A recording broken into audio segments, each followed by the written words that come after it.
we'll see what happens.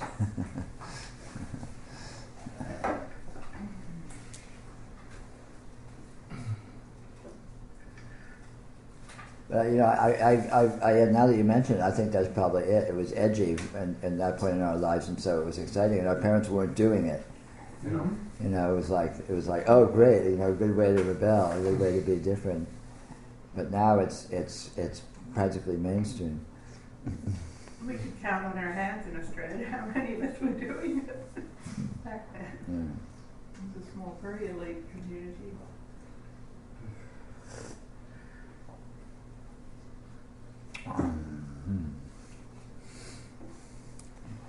So what's going on with people, if anything?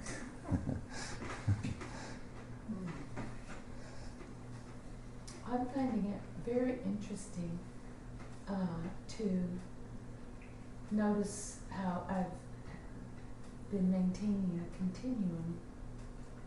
And as soon as I notice that, it's like then it's more discrete moments of separated Excellent. events.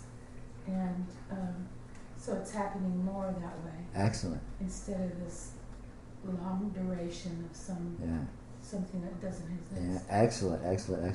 Yeah, noticing the discontinuity is very, very powerful in terms of getting out of our brainwashed holding the world to accord with our worldview, because everything is disconnected and open and everything's up for grabs, just in terms of what's going on, and so being with the fact of discontinuity is very powerful, because we're so used to noticing the continuity, we fixate on it and we ignore the discontinuity. You know, we go to the narration, we go to the situation. That was kind of the theme yesterday in LA. I was talking about relating to your experience situationally versus relating to your experience experientially. And relating to it situationally means in terms of defined situations, like what's going on here? Oh, we're sitting in a room talking, you know. So all of a sudden there's a situation, and then which sets up a sort of an unconscious filtering mechanism of focusing on that situation and more or less suppressing or ignoring anything which seems ephemeral or random or outside or not part of that narrative. Whereas if you're with your experience experientially, you notice it, it's totally disconnected. It's random, you notice this, you notice that, you see this, you see that, and everything is changing and shifting and not particularly coherent or connected. And we supply these narratives as not necessarily for the intention of, but they have the effect of creating this continuity, this coherence, which isn't actually there experientially. Experience is just basically wide open, and noticing that is very, very powerful in terms of extricating our fixation, our addiction to these narratives, which is basically the spiritual problem, is that we're narrative junkies, we're worldview junkies. And so once you notice that worldviews exist in the context of non-worldview, it gets very interesting, because non-worldview is a very interesting place.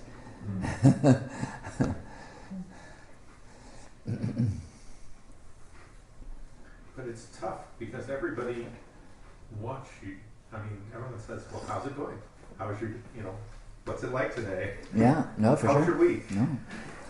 They're forcing, it's like people hang on to this, and if you don't have a narrative, people get very uncomfortable. Yeah, it's the human social mode is to reinforce narrative, and you will not get a lot of reinforcement for narrativelessness.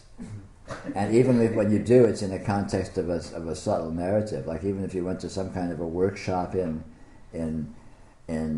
free experience or something, it would still be in some kind of structural context of having a narrative of being with free experience or something. This is a spiritual challenge. Is that everyone is hammering on unreality. Everyone's reinforcing and giving you strokes for unreality. You come up with a good story, and all of a sudden everyone's all over you, and they're all smiles and pats and great to see you. If you're not, it's like.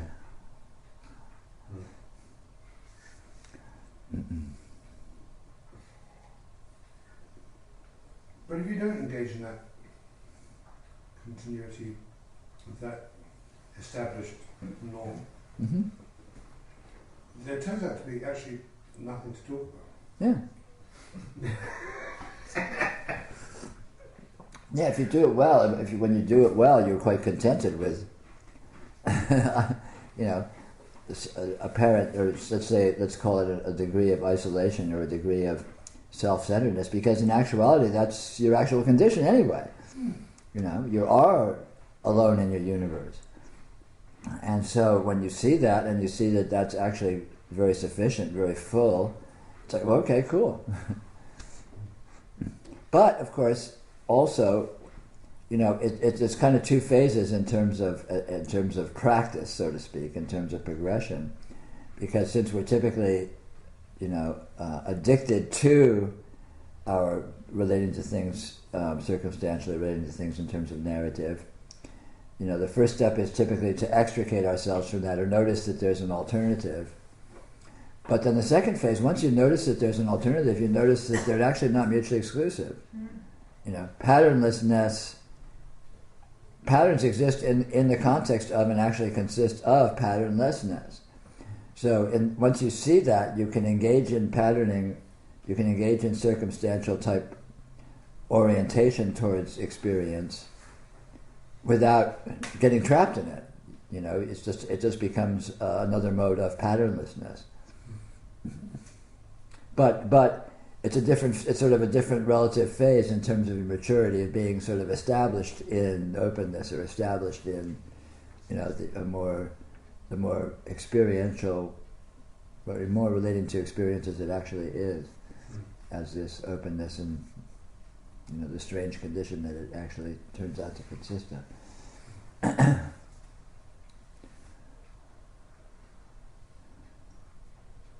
So at one phase, patterning is the enemy. At the other phase, it just becomes an amusement, an art form, whatever.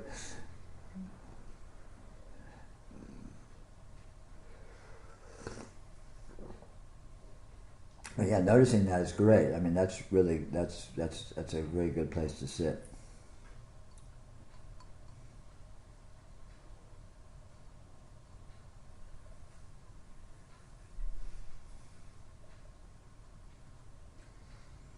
I mean, that's the only thing possibly that can make you feel stuck and make you seem to be stuck is this patterning. And when you see that it's something that you're actually you're doing it in a context which in actuality doesn't really particularly demand it or support it even, that's a kind of a pretty powerful aha for sure.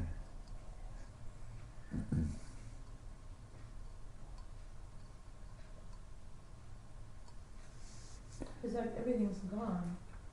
Yeah. The past is just finished. Mm-hmm. And it's a new start every time you notice here. Yeah. Yeah. Every instant is like it's an ongoing and sequential I don't know. But it's not nothing. It's a very, very rich, juicy, vital I don't know. Yeah, every instant is stuffed full of. Yeah, it's just absolutely full, and it's so much. You can appreciate that it's so much fuller than we let ourselves notice when we're related to it in terms of patterns. I mean, the lusciousness of open experience, of raw, unpatterned experience is it's inconceivable. It's literally infinite, of course. Which is why it's so nourishing, it's so empowering. It's like a train being able to leave the tracks and go anywhere, The tracks are all very well and good, but you can only go where the tracks go. But when you can leave the tracks, you can go anywhere.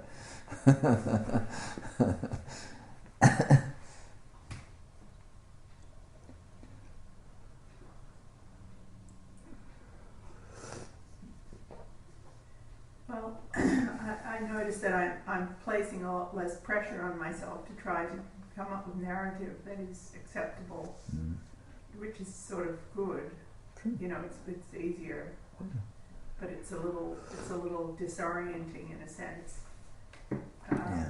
But I notice that if I don't just go, if I actually engage in small talk about noticing as my current experience, that other people tend to be drawn into that, and it makes it easier for them to actually begin to access their that's great. kind of experience of presence as well. Yeah, that's great. That's wonderful. There's something about like staying current with what's actually happening in terms of discussion too, which is a risk because it feels like it's hard to know what's actually happening, but to take a stab at identifying that in some way. Well, when you realize that it's all just being made up, then it becomes a lot easier because you can just pretend that you know what's going on. Someone says something to you and you pretend you know what they mean, and you say something back that you pretend makes sense, and lo and behold, 9 times out of 10 they'll go, oh yeah, and just pick it up. Because that's what they're doing too, although it's unacknowledged. Yeah. Because in actuality, none of these things are actually going on. People are just, throwing things out with the assumption that it's following along with something that has some coherence. And when you realize that it doesn't really need to have coherence to seem to have coherence if you just improvise. And it's like, oh, okay. In other words, you don't need to actually know what people are saying. No. Just act as if you do, and they'll be glad to participate in the charade and generally be quite contented with it, which is mostly what people are doing anyway. Yeah. You can't do anything else. Yeah. I mean, who knows what you're saying or what I'm saying? You're really showing your hand. Yeah. Well, it's interesting this death business, Oh yeah. The discussion around that. Like, do you think she's dying? I think she's dying. She seems to be dying. Like to actually have that conversation. And then, today I talked to my father and, he had the conversation that she seems to be a lot better and that she did seem to be dying. Do you know what I mean? That to try to find a way to not to feel uncomfortable about the fact that that's where everyone went. Yeah. And now we've come back. But in fact, that was what happened. It's a very interesting, tricky kind of conversation to be having. And all that discomfort, or degrees of relative discomfort, is all related to fantasy anyway. It's not related to actuality. Right. I mean, all of people's emotionality around death, or for that matter around anything, is not really around the actual event. It's around their concept of the event, the fantasy of the event, right. The boogeyman version of the event, And that's where I was talking, Peter, about remaining close to the actuality of what's going on, as opposed to creating some scenario that is, right. More fantastic than what we already have going. Yeah. In a sense. Yeah.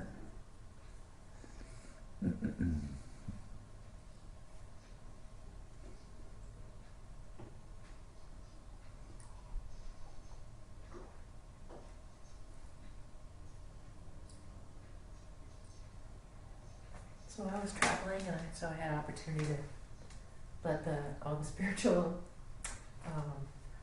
concepts that I'm constantly creating in my mind to kind of just all fall out and go away and clear out. And I got to be outdoors more than usual and see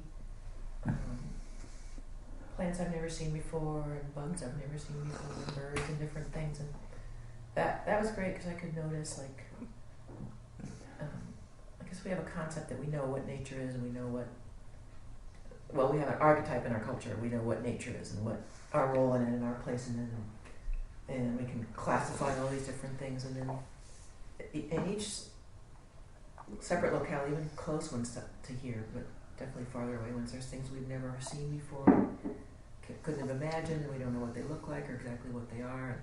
And it just showed how ludicrous it is to think we know what's going on, and that I was able to,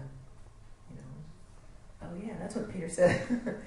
This is just, and then to study things closer and see how they did reveal more and more detail. Yeah. Which when you say it like here, and say, oh, this table has a lot of detail, it's been hard for me to see that, but watching a bug and looking at it and seeing all the colors on it and what it's doing. Then it was really easy. So that was a lot of fun. Yeah. But it's good to notice it where it's easy.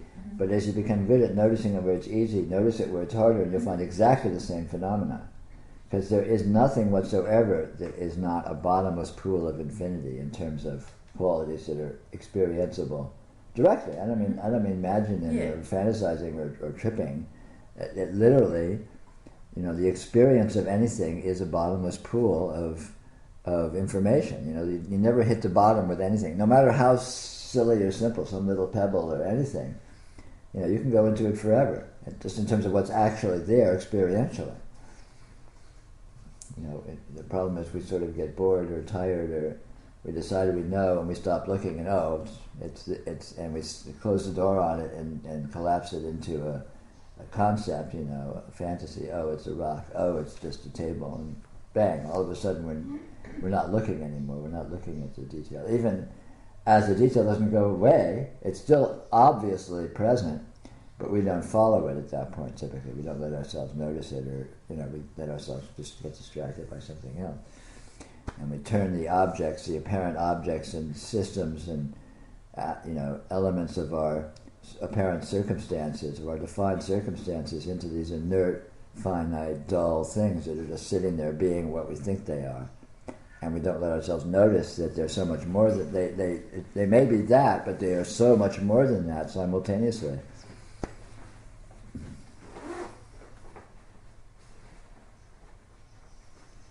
But just priming that pump, just noticing that at all, anywhere where you can, is great, because then you get, I see that, and then you can switch over to something that you're used to thinking is more inert. And more familiar. And you can see, oh my God, it's the same thing. Yeah.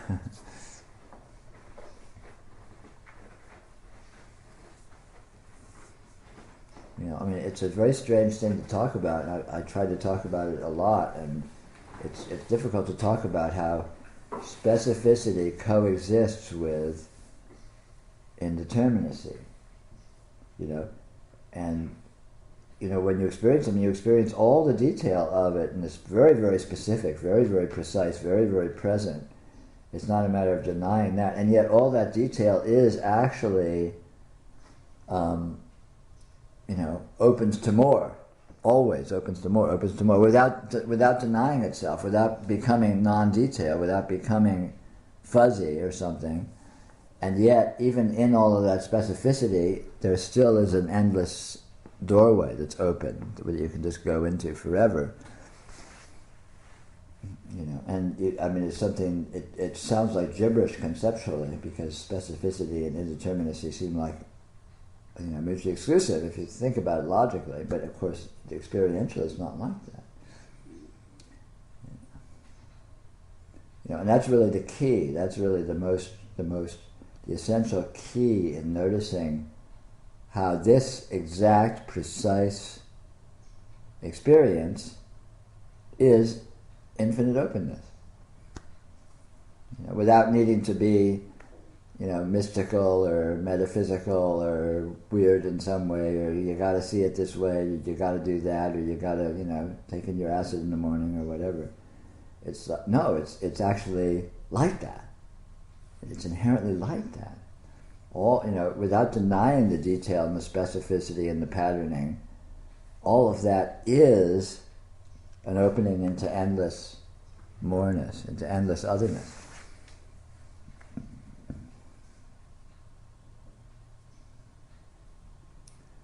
That's why I chose the name of my website, The Open Doorway, because that is the essential path to realizing reality, is to discover that experience is never a closed door. Any specific experience is never a closed door. It's actually an open door that just reveals more open door forever. You never get to an actual closed door. You never get to a bottom. You never get to an actual state of affairs. Even as there is all of this detail, This tacit understanding that we have that there is a story that makes sense is what defines us as being sane. Yeah, really. Isn't that funny? If you don't have that story, you are not able to function in this world. Yeah. I remember the movie Rain Man, but that guy didn't buy into the reality that everybody else saw. And I mean, his was just as screwed up as anybody else's, but it was different. Yeah. But everybody considered him nuts. Sure. Yeah. And I guess that's happening with people that we term nuts. Sure. Yeah. And whether they're nuts or they're moving into reality depends upon whether they're locked into an alternate version of things or whether they're noticing that in actuality there is no version of things, or the versions are arbitrary. Yeah. So they have to buy which is actual sanity, even though it may be a relative insanity relative to consensus reality. Yeah, but I mean, when we say to somebody, "You are sane," it means that they have bought into a very specific set of make-believe. Yeah, you're playing the game well. Yeah. You're able to play the game relatively seamlessly, or sufficiently seamlessly that no one can call you on it. You can pass these psychological tests, and no one can actually, red pencil you. My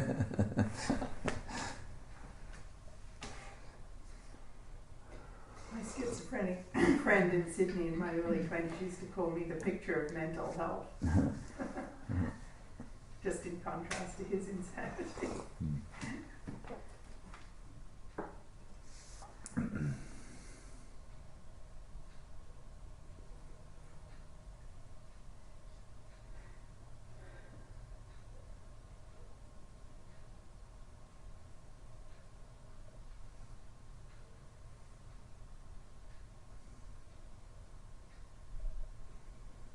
Well, you talk about endless open doorways, but there is something that you discover. Mm-hmm. Yes, there is.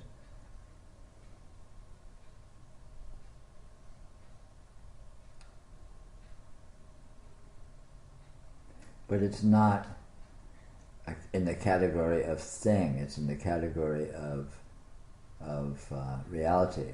You discover the actuality of infinity, the actuality of this endless openness, the actuality of the concrete presence of indeterminacy as actuality. It's definitely something. It's not nothing. It's definitely what it is. But it's not a thing in the sense that it resolves to some condition of finality. It's not a thing in the sense that we normally mean things, where you get to something and you stop. I mean, what you get to is that there is no such thing as stopping. That is the stopping point. The finality is that there is no finality. There's absolutely no such thing as finality. There's absolutely no such thing as an end. There's absolute and literal endlessness, and that is the end.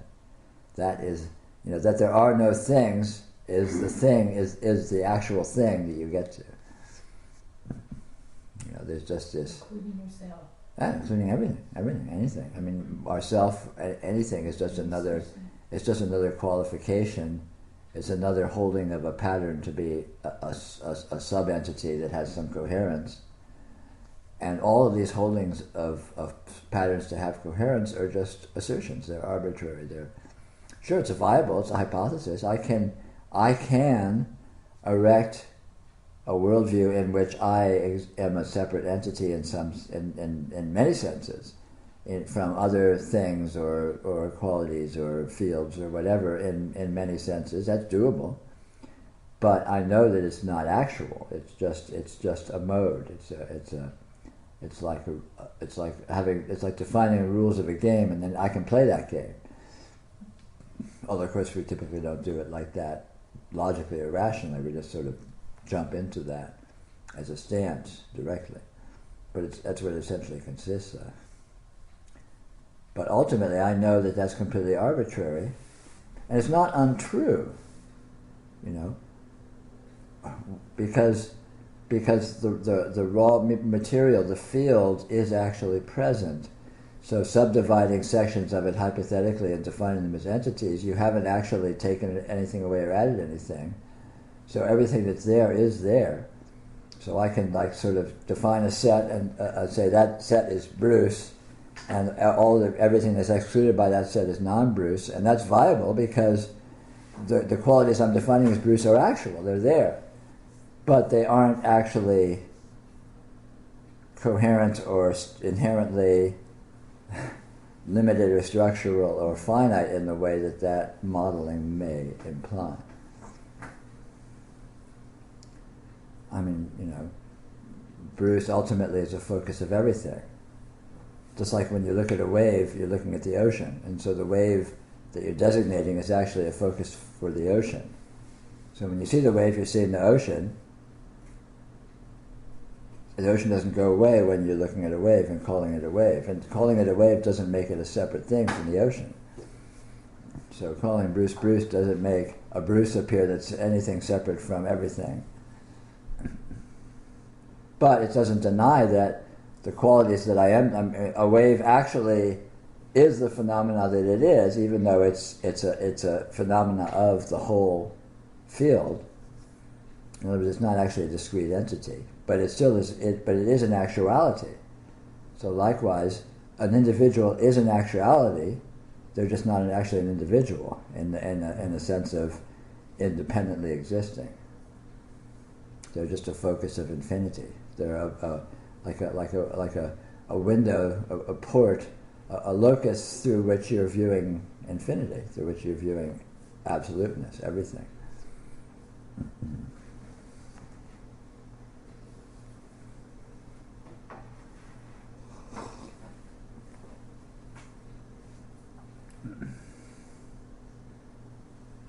When you look at a wave, you're looking at the ocean. When you look at the ocean, you're looking at the gravitational field of the Earth and the Moon and the solar system. And when you're looking at that, you're looking at the forces of the galaxy. And when you look at that, you're looking at the system of galaxies. And when you look at that, bang. So you look at the wave, you're looking at the universe. You're just looking at the universe through this.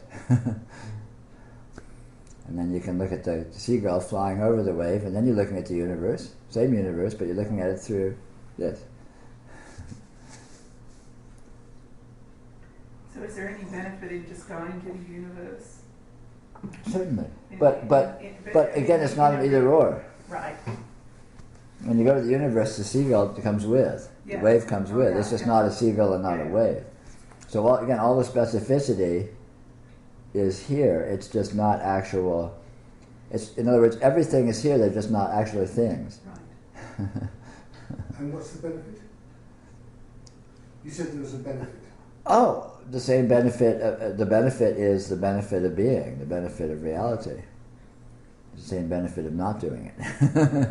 Because lately I've been having that experience that if I go all the way through and then I come from that place and actually work backwards, then sure. it's sort of a no-brainer in a sense. Yeah, it doesn't matter where you set up your center of gravity, because it's all the same.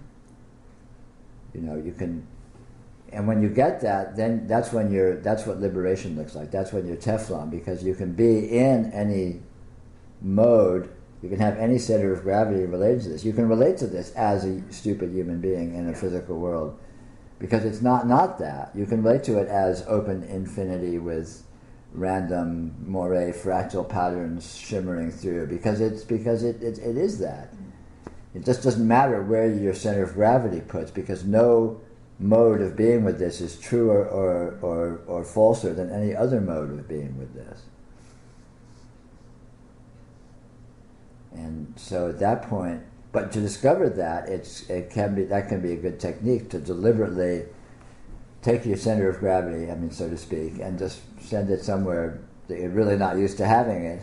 Yeah. And then just know, oh, that works.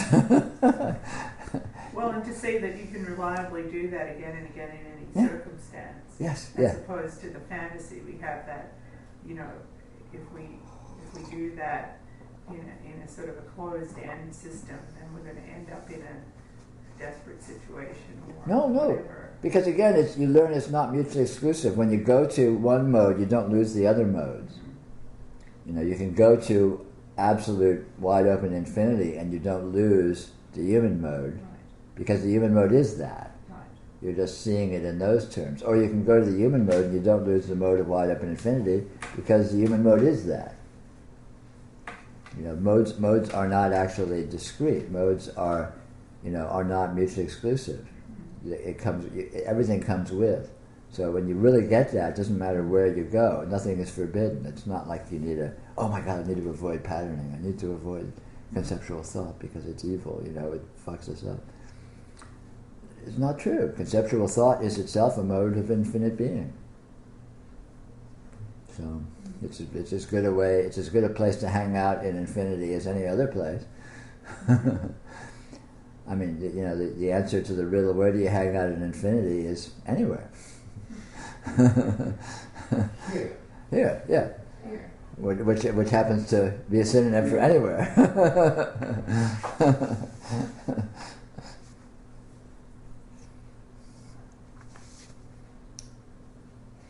So in the Tarot, Peter, Mm-hmm. I feel like I'm channeling Leif. When you've got the cards like the Ten of Wands or the Ten of Swords, Uh-huh. something like that. Mm-hmm. So I was just playing with the whole notion of both of them coexisting. Yeah. But then you've got those particular cards, which is a real sense of tension. Right. Can you speak a little bit to, then that would just represent, can you speak a little bit to that? Is that enough? Well, yeah, the tarot cards are a perfect example, especially if we use you can go to the wave ocean metaphor. The cards are not discrete. The cards are, you could say that each card is a view of the whole deck through that portal. Mm-hmm. So every card actually includes the whole deck, includes all the other cards, but it's sort of being emphasized, or what's sort of being taken to be in the forefront, or the sort of the point of entry, I mean, it's sort of hard to put it, is the sort of specific focus that the card implies. Mm-hmm. But that focus is not actually discrete. That focus is a focus on more than itself. I'm not sure if that's exactly what you asked me about, but... I think I've got several questions here. In other words, the cards aren't mutually exclusive. Mm-hmm. In fact, they're very specifically inclusive. Another way to put it is that any card is true, Mm-hmm. because the cards don't define a separate, discrete mode of energy. Mm-hmm. It defines a focus of energy, which is a focus of all energy. And all energy comes with, even though that is the sort of focus. I mean, one way to, like if you look around this room and you look at this square inch on the wall, you're actually seeing the whole room. You're just looking at it, emphasizing that point of focus. But in actuality, that point of focus doesn't exist discretely. It comes with the room, and the room comes with it. Oh, I see what you're saying. Okay. So the cards aren't, it's not like the cards are discrete, where there's this card and there's that card and there's that card and there's like unbridgeable gulf between them. Mm-hmm. And so if you got that, it would be the same thing as, it doesn't matter where you're on the spectrum because it's all the same thing. Precisely. Yeah. Yeah, we're talking about the same principle. Yeah, okay. And so the cards are meaningful. Like when you do, for example, if you do the cards in a divination layout, you're looking at all energy appearing as that energy. But again, there's an inclusiveness that is implicit, that comes with.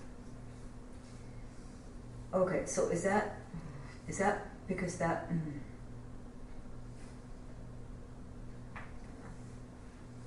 Never mind. I may come back to that. So it's always looking like something different. Mm-hmm. That's just the way that it is. Yeah, and whatever it looks like, it's always more than that, simultaneously. Okay. And that more is also other. So then the difference, perhaps, between my looking at it and you looking at it is that when I look at it, I kind of just see that. And then when you're looking at it, it's all inclusive. Is that fair? I don't know what you see when you look at it, but when I see it, yeah. You see, when you see the Ten of Swords, you're seeing all the cards. Mm-hmm.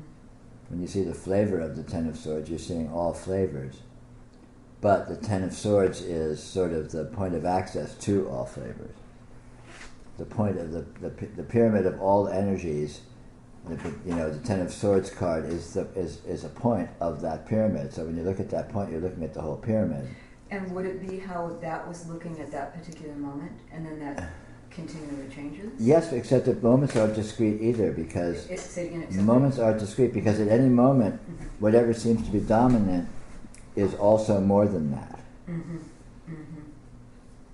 In other words, I could say, I could pull a card and say, Ten of Swords, so this is what's happening in this moment. Fine. But more than that's happening at the moment too. So in a certain sense, Ten of Swords may be in the forefront, but it's not limited to that, it's not narrowed to that, it's not bound by that. That is just a point of emphasis of infinity, which is actually present, i.e. of the whole deck, which in this case represents infinity. All energies are always present, even though they have a tendency to appear to have aspects that appear to be dominant at the time, but they aren't actually dominant, actually discretely dominant. In other words, when the Ten of Swords takes over, the others don't all of a sudden not apply. It's not like one card rules, then one card rules, then one card. It's like the whole deck always rules, and that looks like whatever card happens to be on top of the deck. So you get the whole deck, and then you're taking a card off the front, and it reveals a different display, but the whole deck is actually there. I don't know if that's... Is it possible for you to say that another way? Sure, I can say it in a bazillion ways. Yeah, well, just one other, because I'm kind of almost, but I'm not quite, yeah. Do you think it's a little like the weather? Different days, there's a different thing that appears, or... Well, it is. It's like anything, but I'm trying to think of a way to make it clear. People. Mm-hmm. You look at someone and you get a hit on them depending on your mood at the time and their mood at the time. Mm-hmm. And yet, if you look more closely, both your mood and their mood is much more complex and subtle and includes all sorts of things that you're not hitting on superficially. So the particular card you get is sort of the most superficial take on an infinitely complex situation. Like I could say, Suzanne looks relaxed tonight. Okay, so I'm taking the relaxed card and I'm saying that represents Suzanne. But if I look closer, I see, no, she's not just relaxed. She's, you've got infinite flavors and qualities and modes all there. And the relaxed card is just sort of the top layer of what I hit on first before I look farther. Or maybe let's say the most obvious thing that I hit on in terms of where my proclivities took me, whatever. Does that make any sense for you? It does some, where I'm feeling like there's more of a that I might be missing something, or what I'm superimposing on that is just the whole notion of when you describe the sparkler, like that constant phenomenon. Uh-huh. And so there is a connection with that, right? Yeah. Well, okay. In terms of that analogy, a particular spark is a particular card, and it, Ten of Swords, Three of Wands, the Fool. The sparks are always shooting out, but the sparks aren't separate from the sparkler. They are the sparkler. The sparkler is the whole deck. Right, and could you also say when you've got this whole range of sparks going out, that all of that is included, but for whatever reason, I'm like on this spark right now. Yeah, but you want on it exclusively. Yes. It's presenting as that spark in a dominant way, but all the other sparks are there too, sort of more recessively, but equally present. Interesting. It's like another good example is a really complex art form, that like you can't, like a play that's very ambiguous. You can't tell if it's a comedy or a tragedy or a really serious philosophical statement or a farce or whatever, because it's happening on many, many levels at once. And yet at any instant you can see it as, oh, it's a comedy, this is really funny. Oh my God, this is really provocative. And when it's being provocative, it's no more or less than a comedy than it ever was before. You're just noticing that aspect of it. But all the other aspects are present, even though that's not in the forefront for you. Mm-hmm. Or you taste a complex stew or a complex dish, and you're trying to analyze the recipe. It's like, oh, I taste cardamom. When you're tasting cardamom, the other flavors are also present, but cardamom is sort of the focus of the continuum. And then that drifts, and all of a sudden, oh, there's also some tarragon. Oh, there's also some vinegar, and But when in that shifting, it's not like all of a sudden the other things go away and all of it is just tarragon or just vinegar. It's like it's more. It's kind of the mystery of focusing. So then, could I just do this huge jump and say that the human condition is taking a spark, honing in on a spark, yes, and then slapping a whole storyline on top of it. Yes. Yeah. Bravo. Okay. Okay. And in that context, the only thing that's actually happening is just a spark there, shooting at sparks.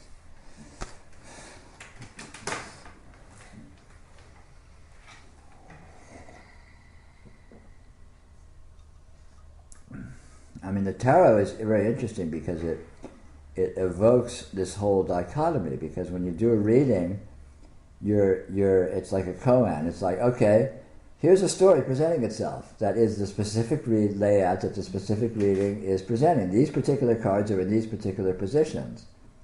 So right away you're being tempted to just go to a story and go to a limitation and go to a finite version. And yet that finite version exists in a sea of nuance and complexity and implication, which includes, infinitely more than itself. Even though it's kind of like earlier I was talking about the coexistence and in fact equality of specificity in experience with, indeterminacy. As I look at this chair in front of me, it's very detailed. It's a particular color. It has these carvings in it. It's been turned. So on and so forth. It's very specifically what it is, and yet when I look at exactly what that is, I notice that it's bottomless. It's endless. I could look at this chair and find more and more and more in the actual experience of it for days, for weeks, for months, for years, if I had a real high threshold of tedium. But I could. I literally could. And so this is always that coexistence. Like in Buddhism, the Prajnaparamita Sutra, it really explores this very, very provocatively. The form is the void, and the void is the form. The form is not other than the void, and the void is not other than the form. That is very profound. And it's exactly, they were talking about precisely the issue I'm trying to address here. That the form, the actual present detail and specificity of any and all experience is simultaneously absolutely unfindable. The void, indeterminate, emptiness, openness, infinity. And that is precisely the form. And it's, even though those seem like they would be opposites and seem like they'd be mutually exclusive, they're actually absolute identity. And this is the essential point. This is the essential point. I would argue it's the essential point of Buddhism. But it's the essential point of what we're talking about here. And coming to see the way in which these are not mutually exclusive, but are in fact absolute identity, is seeing reality in a most profound and inclusive way. Because the ignorant mode is to flip-flop back and forth between, specificity and void, specificity and void. I'm focused, I'm not focused. It's something, it's nothing. It's a pattern, it's not a pattern. And to see that, no, the patterns are the unpatterns are the pattern.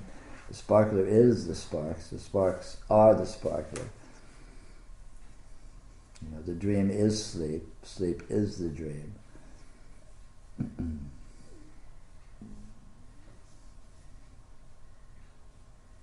It transcends rationality. It transcends logic. But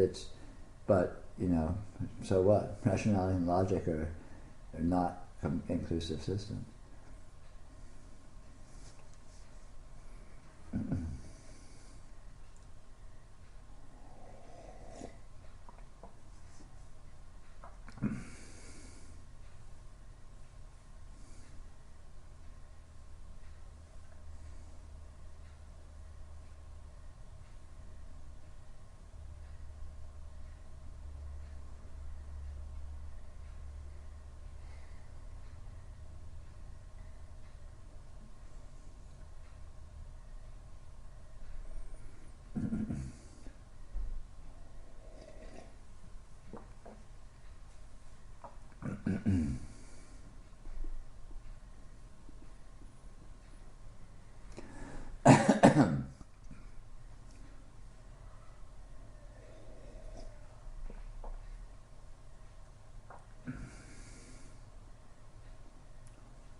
I'm finding that I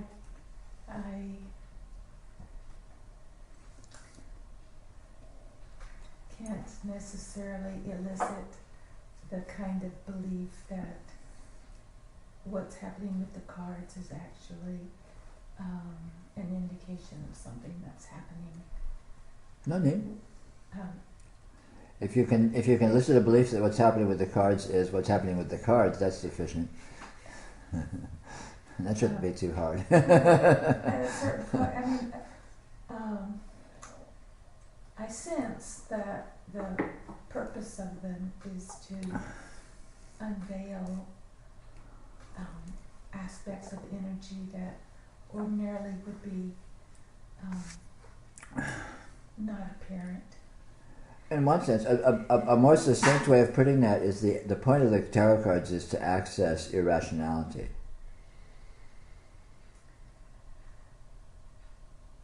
And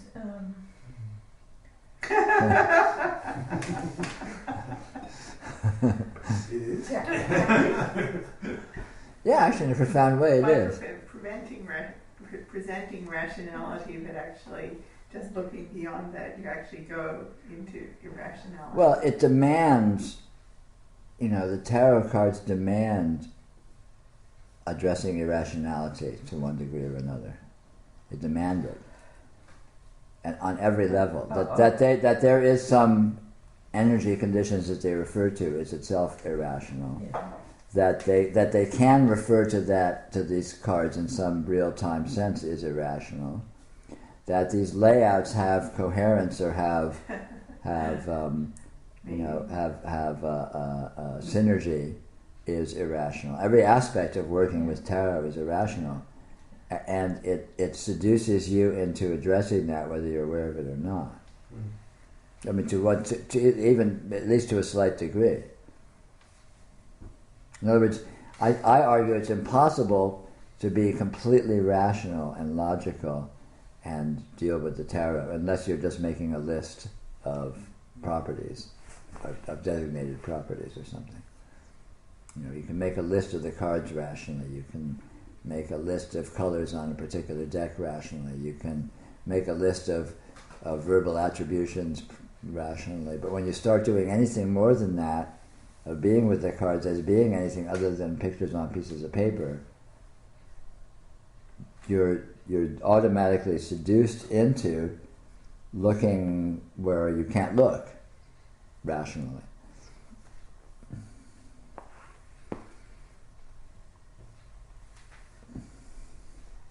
And also, I mean, there's another, which is kind of what you were talking about before, is that it tends to seduce you into creating some kind of narrative. Yeah. Well, it explores that knife edge. It presents that koan. It presents the coexistence of a narrative and something that's trans-narrative, and the tarot inherently embodies that predicament, inherently embodies that challenge, because it's impossible to be with it as a simple... It's impossible to synthesize a reading rationally. There's no formula you can say, well, you know, if you have this card here and this card here and this card here, then that means, you know, let me... this. You know, it's not like that. It's more like asking what is the meaning of an art form, or what's the meaning of a play or something. It's like it forces you to synthesize irrationally, forces you to access emotion and intuition and all kinds of things which are mysterious, and to go into mystery and return to form, return to output in some sense. And so you're going into, you know, it forces you to dip into form and void and form and void and form and void, because tarot is very much form, but to do anything with it whatsoever, you have to dip into void. You have to leave the details and go into something that's much less defined in rational terms. I think that you know, what I was talking about before about this being current, you know, is like which has just sort of, it is like taking a leap to make an interpretation about what it is that's actually going on in any given moment. Right. And that in fact that is fantasy. The presentation of that is fantasy, but the interaction of those two realities is very vibrant. Yeah, they coexist. And again, they're not mutually exclusive. It's not an either or. Right. And so that's sort of what I'm experiencing maybe from even doing layouts that I don't understand, that it gives me more of a capacity to access that. Yeah, well, that's what I'm talking about. The tarot, you know, it specifically seduces you into that mode of being with things. So it pulls you into a swirling, mixing, multi-mode functioning where you're with detail and at the same time with formlessness, with irrationality, with infinity.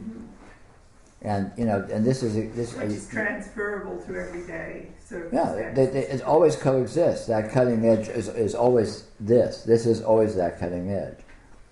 I mean, you know, you've probably heard me say on many occasions that this endlessly presents versions of itself, and that's what I'm talking about. Versions of itself are like interpretations of, this is this, or this is this reading, or this is this energy.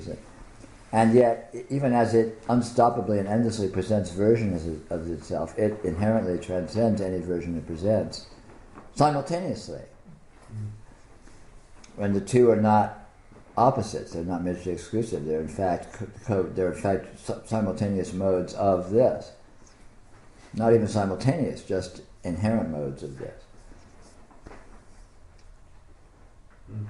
In fact, I would say that just being seeing my own reactions to things that come up more, you know, vividly, sort of helps me, you know, to notice that too in my emotionality during the day or circumstances that I encountered, to see that in fact that's really nothing other than my own interpretation. Yeah, exactly. Our personalities are also, of course, embodied all these principles. And so again, when we're able to be with this ambiguity of being in both modes simultaneously, or at least seeing these modes as not mutually exclusive, then of course it applies to things that we feel very personally as ourselves, our personalities, our emotions, our our neuroses, all of our normal, sensitivities are also, of course, enactments of this same principle, these same modes. I mean, it applies across the board. That's the nice thing about, that's the absolute thing about these principles, is that they absolutely, it levels the playing field. It applies to all phenomena whatsoever. Subjective, objective, experiential, everything, anything whatsoever, physical. Everything whatsoever exists in this way.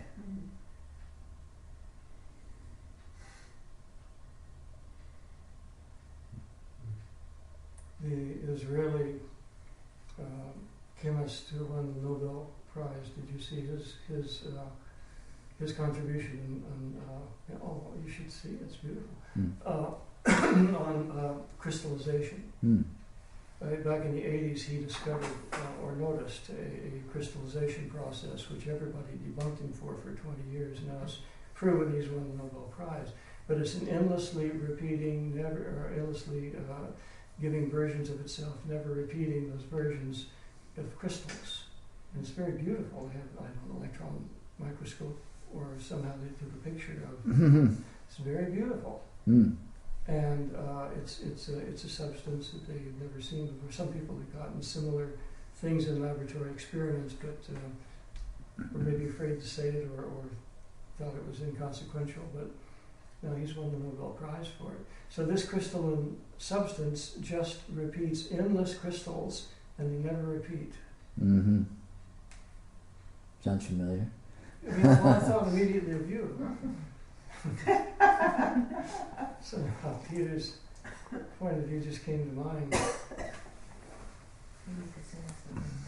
Endlessly revealing. Is there a picture of it? Hmm? Is there a picture of it? Well, look, you can Google him. There is a picture of it. There's a probably on YouTube by now. Yeah. But I'm glad that you gave the rational justification for calling the zero card the fool, because I'd always been uncomfortable with the fool, but your whole last 10 or 15 minutes of discussion nicely rationalizes the fool as being the zero card. The totality is irrational. Mm-hmm. At the same time, it can be it conforms to no accepted structure or no consensus reality. It conforms only to itself. The fool is a free radical. There's no one like him. That's right. He endlessly repeats himself. Endlessly repeats without repeating. Shall we have a little break? We'll be back in about 10 minutes-ish. All right, we're back in the real world. Whatever that is.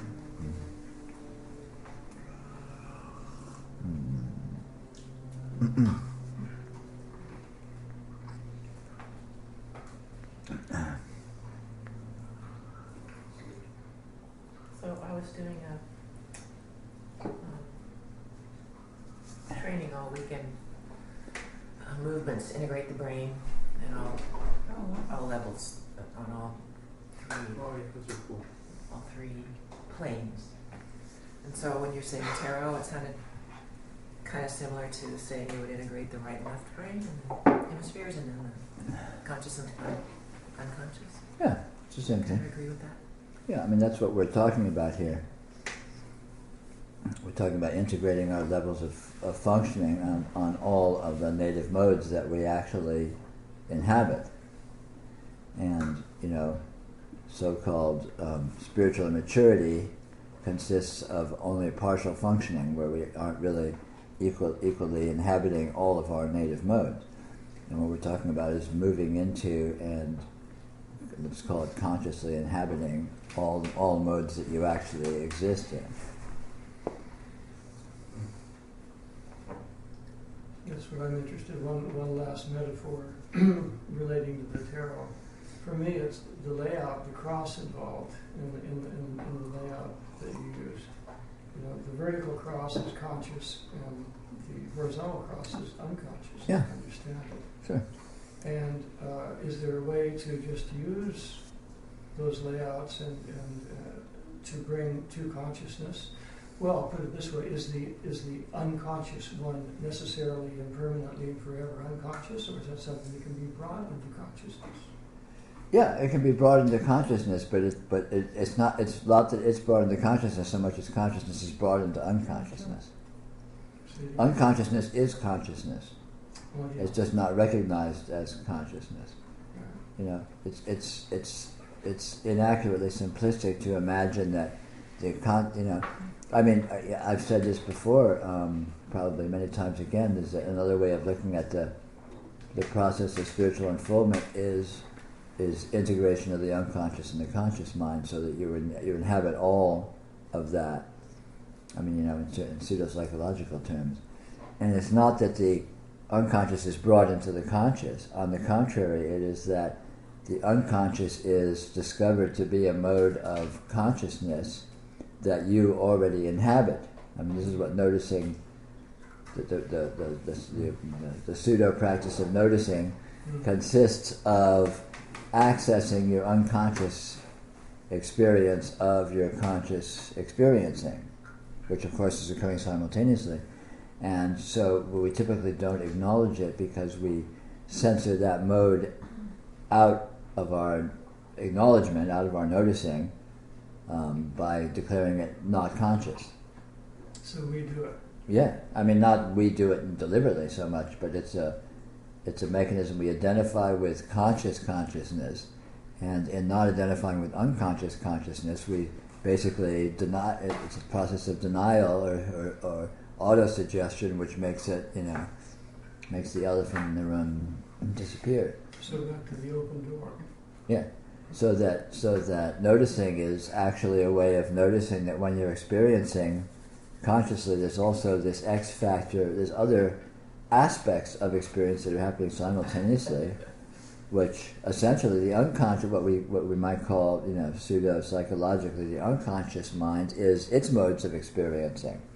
So we're letting ourselves access those modes. In terms of prajnaparamita, form is a void, void is the form. Obviously, form is the conscious mind, and void is the native mode of the unconscious mind.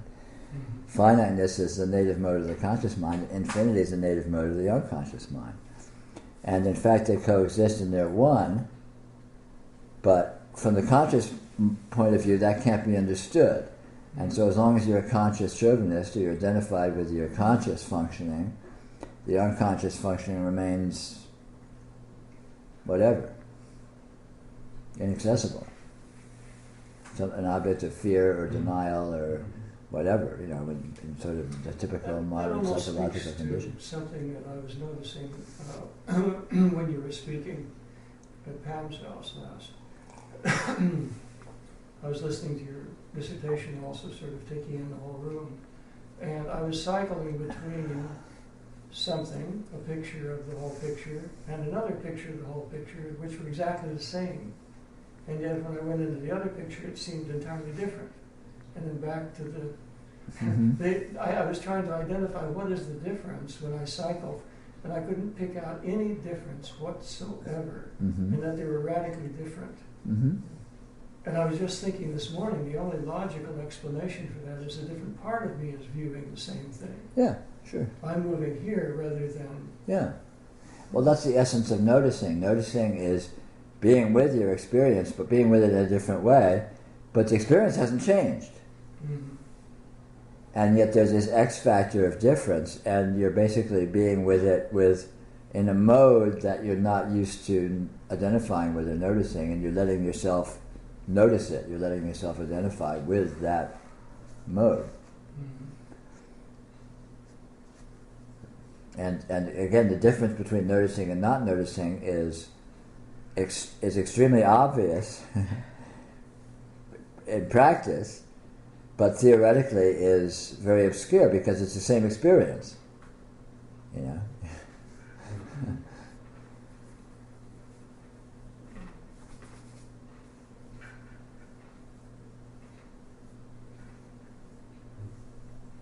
But again, it's, another way to put it is to incorporating or acknowledging the irrational aspects of experience, of function, of intelligence, of function, of consciousness. Well, I've often, in fact, for years and years, I've had the question that sort of goes along with me.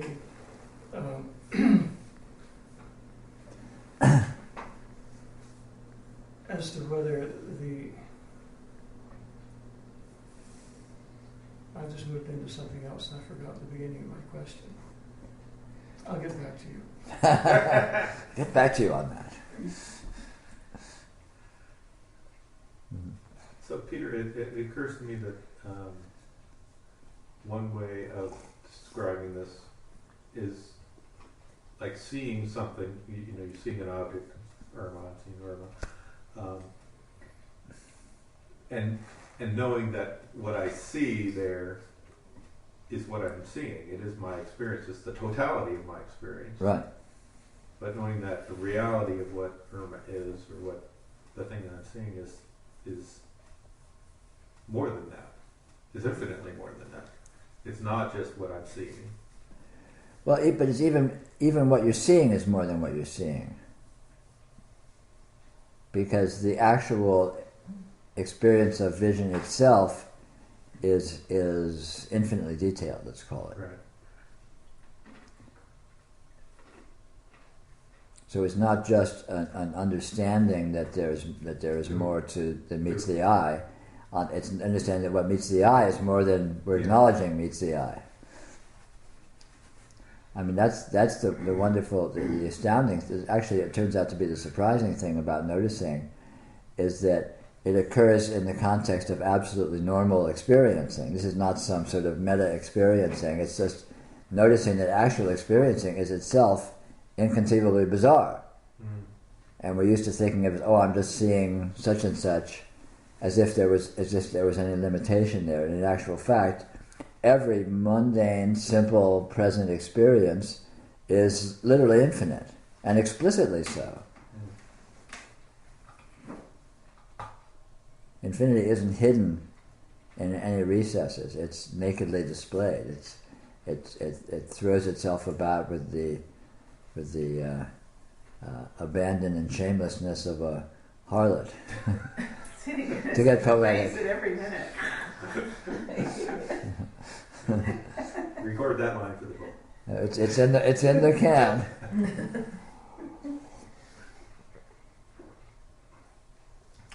The fact that we can believe that it isn't shameless and present is astounding. Yeah, it is astounding. I mean, it's, unrealization is a very, very sophisticated system of real-time denial. Mm-hmm. Or call it auto-hypnosis. We hypnotize ourselves into a kind of a dullness where we don't let ourselves notice or appreciate the astounding range of what is present.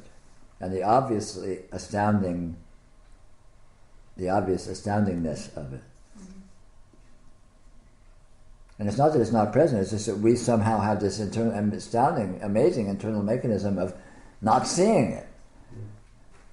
The elephant in the room. Yeah, I mean, it's that's if there's anything that's really surprising and startling, it's that. Mm-hmm. It's not what reality turns out to be, but it's that we manage to be able to not see it when there's absolutely nothing whatsoever actually concealing it. Yeah, actually, it's elephants. Well, the nice thing that I find is that I don't have to edit my own ability to see that at all, because nobody else is noticing that I'm seeing it anyway. Yeah. Oh, so yeah. you can just go ahead and it appears. Yeah. And noticing is not just nice day. Yeah, noticing is not actually the opposite of normalcy. Mm-hmm. It can exist in the context of normalcy. It doesn't demand stop thinking or stop functioning or stop talking at all. Because in the context of that, it can be displayed. You don't need to go into some deep meditative state where you're immobile and your eyes are closed and your tongue is swallowed and whatever else, You can do that, and that works. Of course, you can find it there too, but there's no need because it's everywhere. Extreme measures are not necessary. It's just a matter of stumbling onto the trick of unhypnotizing yourself, of noticing, oh, wow, look at how much is here. And it's not anything new. It's what's always been right here, but just letting yourself somehow see it. Like.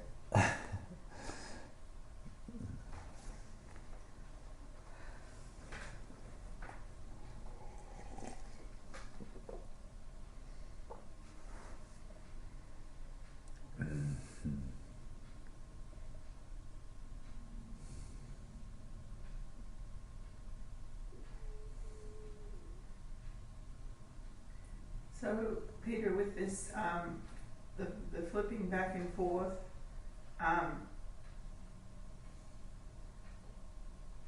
because, what I notice is that I'm either in the expansiveness or I'm in the flipping back and forth. Uh-huh. And when I get into that flipping back and forth, there seems to be nothing I can do to stop that from... Yeah. It's not a problem. Mm-hmm. It's just what it looks like in a certain phase of moving into this, of integrating with it. It seems to be more extreme than it ever has been. Yeah, it can be all kinds of things. It can be really crazy making, but the thing is, just don't worry about it, and relax with it. And ultimately, in this flipping back and forth. It's almost a way of integrating, of mixing, because after a while, flipping back and forth, you get that. Wait a minute, nothing's really changing here. Right. It's flipping back and forth, but and so you sort of settle into the sameness of the two. Because at first you tend to be in one mode or the other because you're in the mode of intuitively feeling them as mutually exclusive.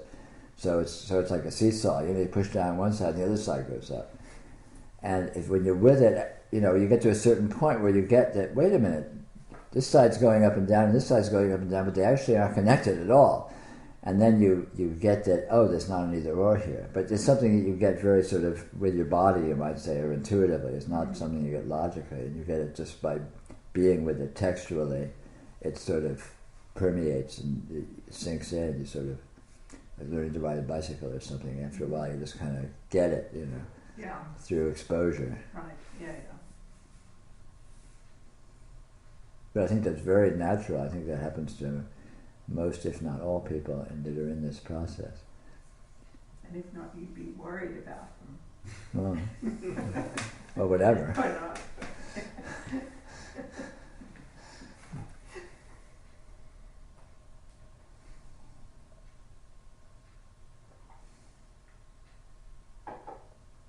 And it's a part of it may be kind of an extension of our native mode of exploration. It's like when you have a little pain in your tooth, there's a tendency to poke at it with your tongue. You poke at it with your tongue, you go, oh, it hurts, and then you stop poking because it hurts.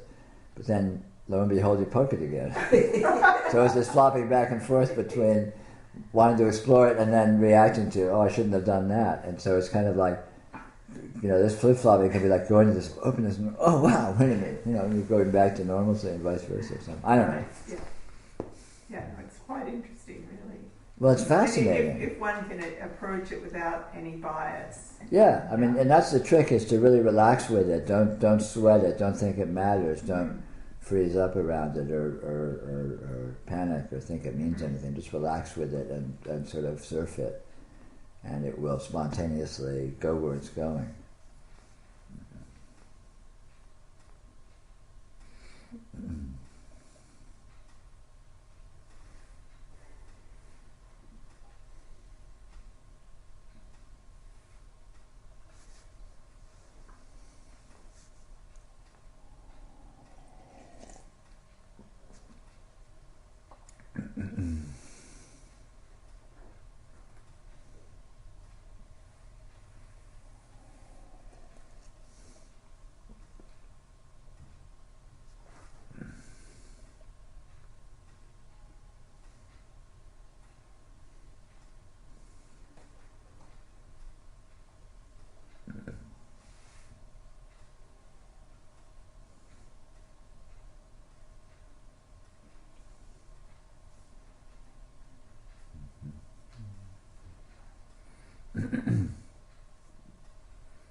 It's a lot like the faces and vase thing that we played with a while back. It's the same thing. When you're with that at first, it's just sort of flipping back and forth thing, but after a while, it settles into a sort of a either or, both and, none of the above kind of mode.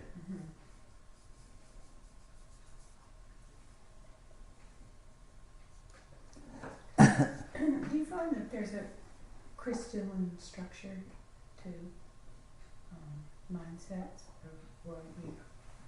Yeah, I think the very nature of worldviews is a kind of a crystalline structure, sure. But again, it's a selective crystalline structure that exists on a substrate that is not crystalline. In other words, it's like, imagine a field of just myriad dots, and you're connecting the dots, but you're not connecting all of them. So you're very selectively connecting certain dots, and so it makes a nice coherent pattern, a nice crystallization. But all the other dots are still there, but you're not paying attention to them because you're following you. It's like you look in the sky and you see the Big Dipper. There's a whole sorts of other stars that have nothing to do with the Big Dipper, but you're not necessarily, your attention isn't drawn to them because you're busy looking at the Big Dipper kind of thing. And I think that this is a similar phenomenon we do with seeing these patterns and seeing these worldviews. Is the other data that we're excluding, or at least not including in our worldviews, in our patterns, is still completely present, but we don't focus on it because we're going to the pattern and bypassing or ignoring all the, just sort of noise, background noise in the system. It's like back in the days of phonographs. You used to be able to listen to a record with all the clicks and hisses, and you could listen to the music and kind of ignore the clicks and hisses. Even though they were just as present as the music, but somehow you kind of censor them. You kind of, or you can be in a crowded restaurant where, like Vic's, where everyone's yelling at everyone else, and there's just this cacophony of noise, and yet you can follow a particular conversation. Well, Sort of.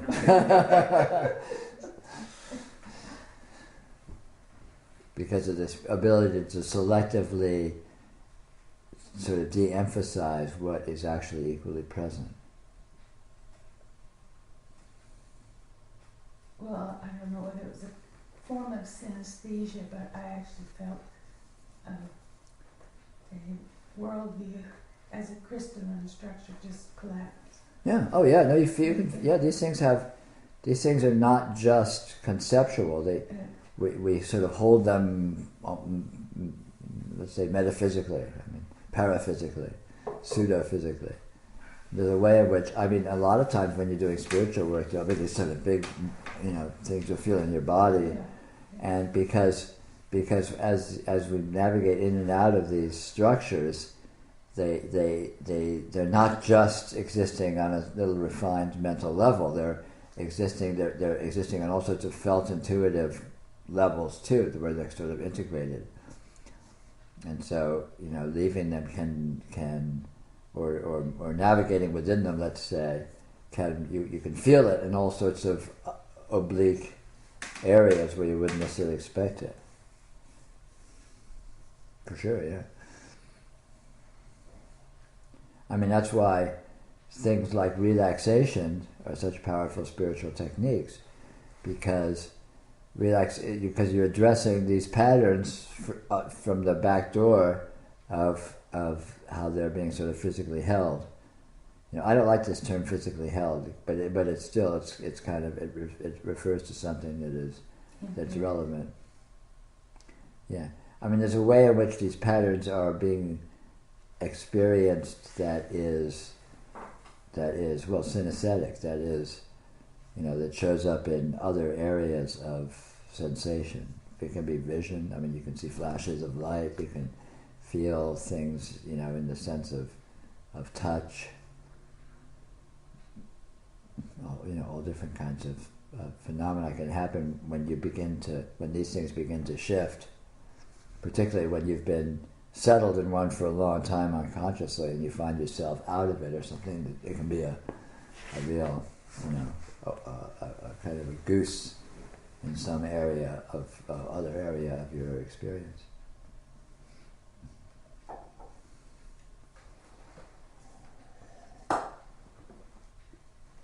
That's why you feel like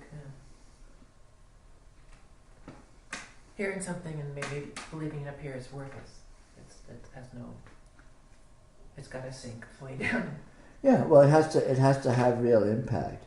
I mean, I think one way to try and understand this, and it's not necessarily accurate, but it might have some value, is that holding these patterns is. I mean, I sometimes describe it as a subtle energy holding. Which doesn't mean much. It's sort of New Age gibberish, but it's not that it's just a thought.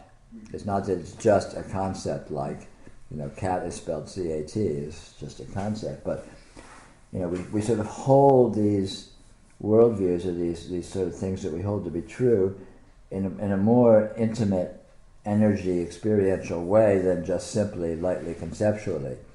That has ramifications or shows up, you might say deeply or emotionally or physically or in any way, in other areas of our experience. And so the whole patterning, when we start shifting with regard to these patterns, the symptoms of that shifting can show up in all kinds of ways. And to get genuine shifting of those patterns, you can't just do it conceptually. You have to shift the actual pattern, which doesn't exist just as a concept. It exists as a way of holding your energy, as a way of, you can think of it as a posture, as an energy posture.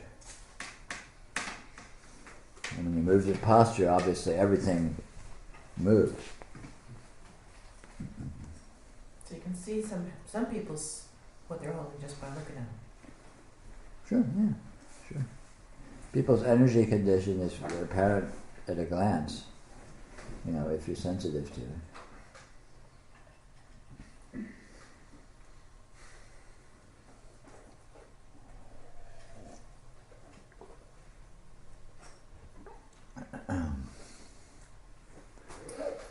I'm sometimes trying to look at the Big Dipper and not see Big Dipper, and it's a futile endeavor, and it's quite disheartening if you expand the concept, because it's sort of I guess it's kind of neurosis. I mean, a neurosis is holding a pattern you can't let go of. It's right. got you.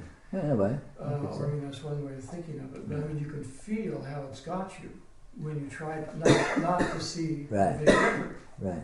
You can feel how it's got you, and it's disheartening in the sense that if you think that in order to be free, in the spiritual sense, one would have to dissolve all of these. Well, it would take an eon to get rid of one pattern. Well, but that's the trick of it, which is why I don't recommend that. I recommend the opposite strategy, the sneak in the back door strategy. Instead of trying not to see the Big Dipper, just see something other than the Big Dipper. And you will end up not seeing the Big Dipper without confronting it head on, which tends to, because trying not to see the Big Dipper is still in relation to the Big Dipper, so that very effort is actually reifying the Big Dipper. That's right. Whereas when you just see something else, it's not with regard to the Big Dipper, it's just being elsewhere, and so it's irrelevant, Big Dipper or no, and so that whole system becomes relatively disempowered and irrelevant.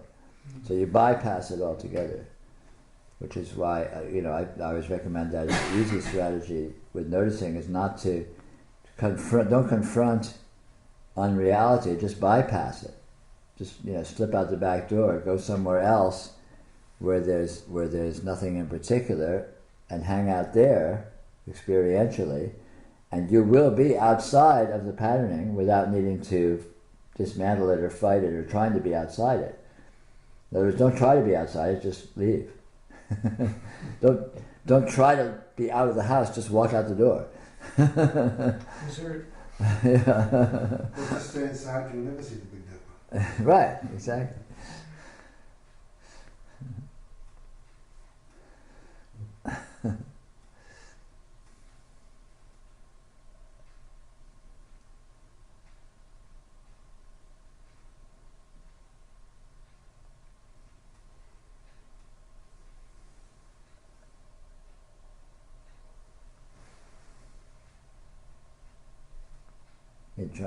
It's trying to dismantle something actually just energizes it.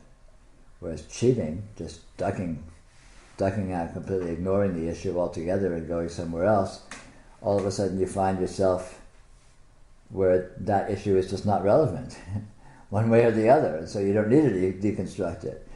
I wish somebody told me that in grade school. Yeah, I know. Tell me about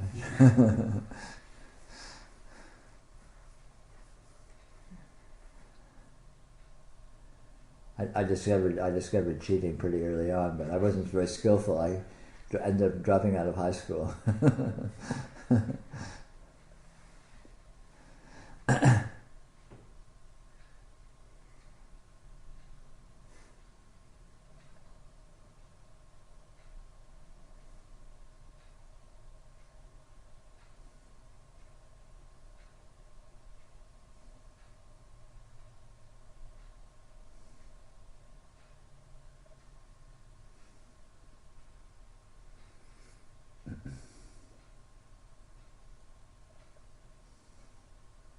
Did you go back and finish high school? I got an equivalency, and then I went to college, and I dropped out of that. Yeah. That's the easy thing to do. I had the distinction of being a high school dropout and a college dropout. In this country, you can drop out of high school and then go back and take some sort of thing. It's a test, yeah, you get a test. Fantastic.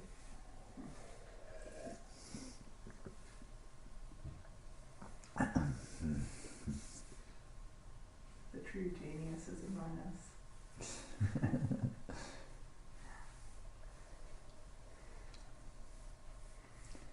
Well, one book I'm reading now talks about truth. It makes some reference to reality, truth, in whatever terminology it is. And then it will go on to say repeatedly, quite often, frequently, it will say then, truth is neither samsara nor nirvana. It's like they're completely unrelated appendages to truth or whatever. Can you say anything about that?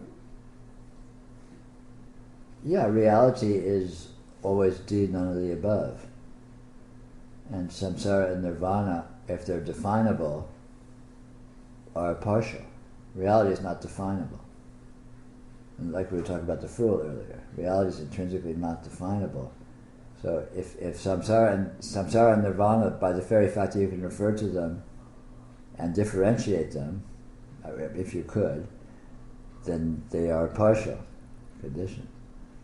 And reality is not partial. Reality is that within which all apparent partialities have their being, such as it is.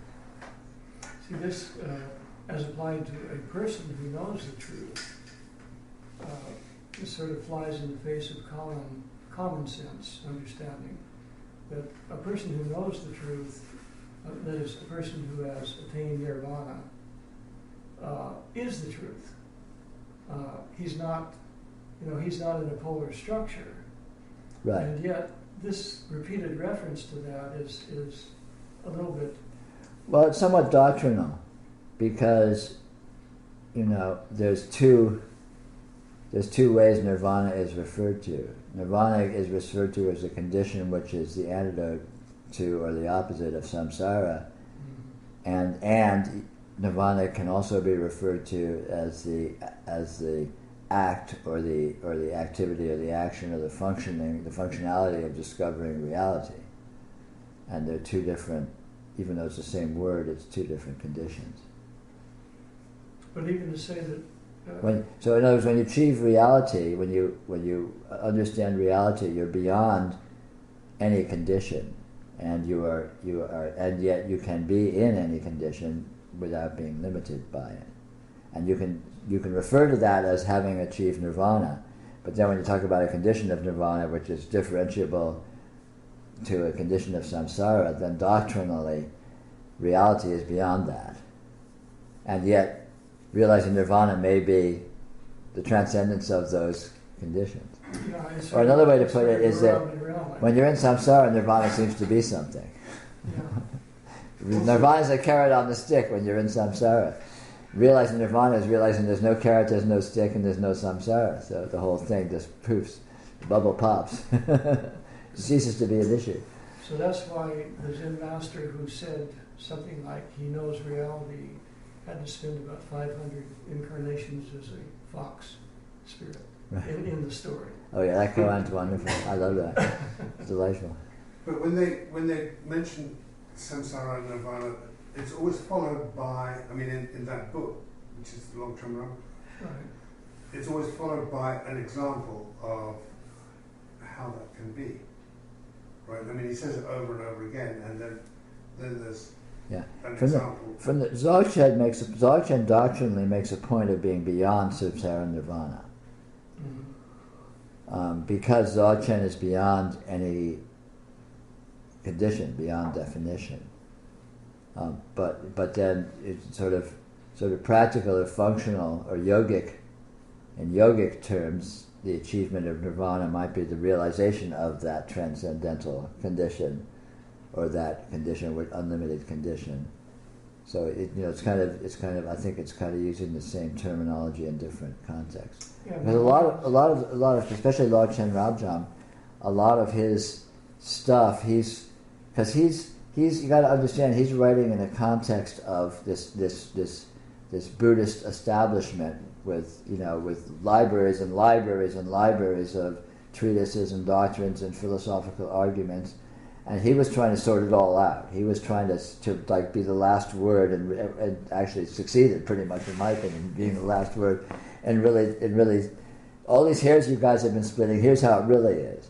And so a lot of these distinctions are kind of really doctrinal niceties that are more for scholars, even though they're powerfully and true from a Dzogchen point of view.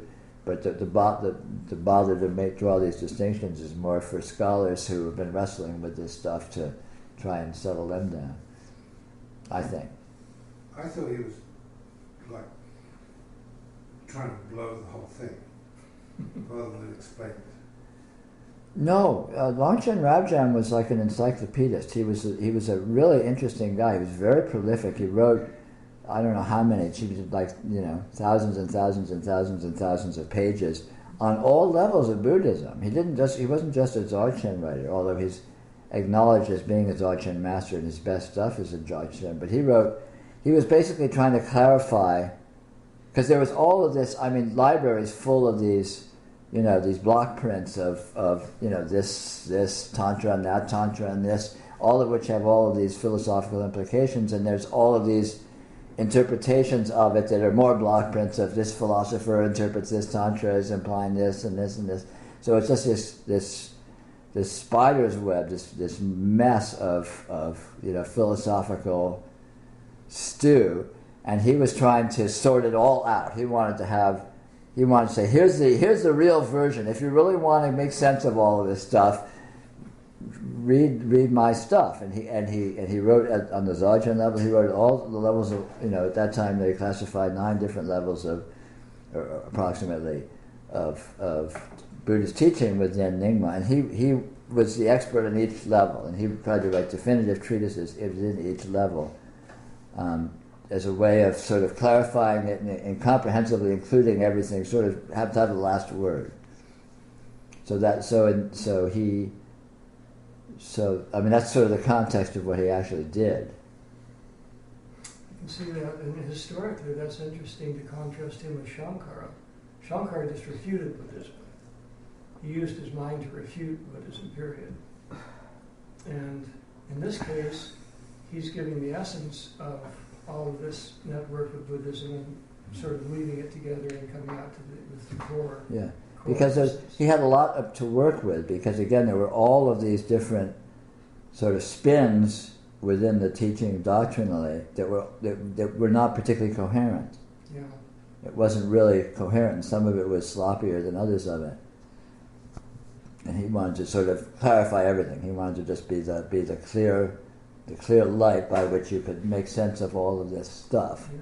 And so he very specifically addressed these issues, and he used terminology that would address these issues. So we would use a particular word that in the context of what other commentators were using this word, when he uses that word, he's using it as a way of addressing what they have said, and then he puts that in the context with other words, trying to sort of sort it all out and clarify.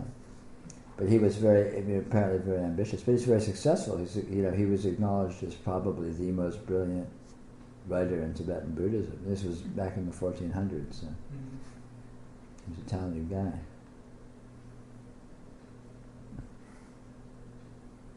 But his writings are very technical. I mean, that's the thing about Dzogchen, is a lot of the writings are very technical, and you have to have a certain familiarity with all of this edifice, with, you know, sort of philosophical edifice within which it exists. But again, Dzogchen is so radical, so inherently radical, that even in that context, it just keeps hammering at reality itself. Well, that writing is very interesting to me because no doubt it's extremely technical. And when I first started trying to read it, I couldn't make any sense out of it. But what I do get is this: I get an energy. You said light, shedding light. It's just like light is flowing. It's power. Yeah. Those words, even if you don't understand them, there's a power there. Yeah. Well, it's intelligence. He was brilliant man. Yeah. And Dzogchen itself is intelligence, and the expression of it, and the acknowledgement and the incorporation of intelligence. So intelligent writing, putting forth intelligence itself, is obviously the medium fits the message. Yeah, you get that. You can read it on two levels almost. Yeah.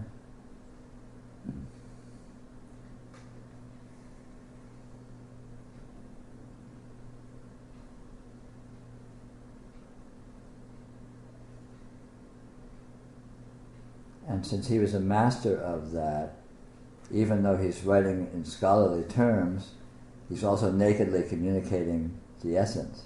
Mm-hmm. So even if the terms are a little involved, the essence is just shining out like a searchlight. So.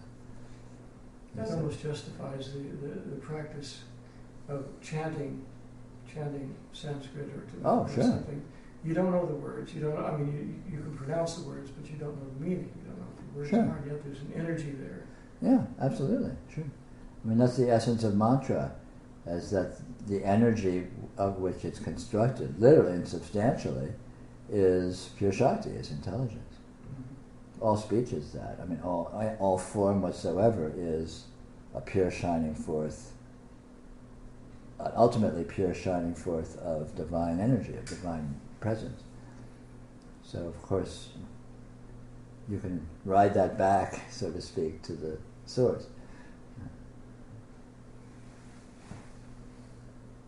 And that's what we do here. All this talking is a shining forth from pure being. To be read on two levels.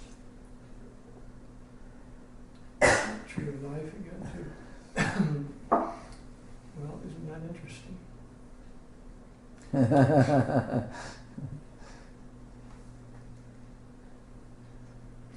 And what's even more interesting is it's an open doorway then, as you say.